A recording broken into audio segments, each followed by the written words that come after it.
security alliance called the G5 in Africa's Sahel region is falling apart. Burkina Faso and Niger have announced that they will leave the G5 Sahel force. Mali left last year. The three are set to make an alliance of their own. Only two countries now remain in the G5. They say they can no longer serve foreign interests and outsized roles of nations such as France. Has the anti-jihadist organization run its course? Is this a nightmare for Europe, which has stationed its troops in the region for almost a decade? Here's more. The G5 force in Africa's Sahel region is falling apart. Burkina Faso and Niger have announced that they will leave the anti-jihadist force.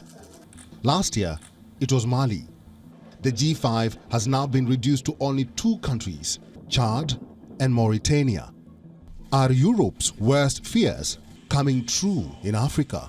Is it failing its former colonies? The Sahel region has long faced severe security and humanitarian crises. This is where it lies on a map. It spans the area from Senegal to Eritrea. It has the Sahara to the north and the African tropics to the south. Jihadist groups are present across borders of the Sahel region. They repeatedly target communities and national institutions through coordinated attacks. To rein in the jihadist forces in this region, the G5 was created. This was back in 2014. Its members were Burkina Faso, Chad, Mali, Mauritania, and Niger. For nearly a decade now, the EU has been deploying troops in the region to fight armed unrest. So, has it achieved anything? Not much, according to some G5 members, particularly those who have suffered coup d'etat and are now under military rule. After years of French deployments on their territories, military rulers of Burkina Faso, Niger and Mali have all accused France of enjoying an outsized role. Last year in February, France and its allies in a European force announced they will begin withdrawing troops from Mali. It cited the obstructions caused by the ruling military government for this decision. Few months later, Mali officially pulled out of the G5 Sahel. A year on, Burkina Faso and Niger are also out. Why so? According to them, the organization is failing to achieve its objectives. The military-led governments of the two countries released a joint statement.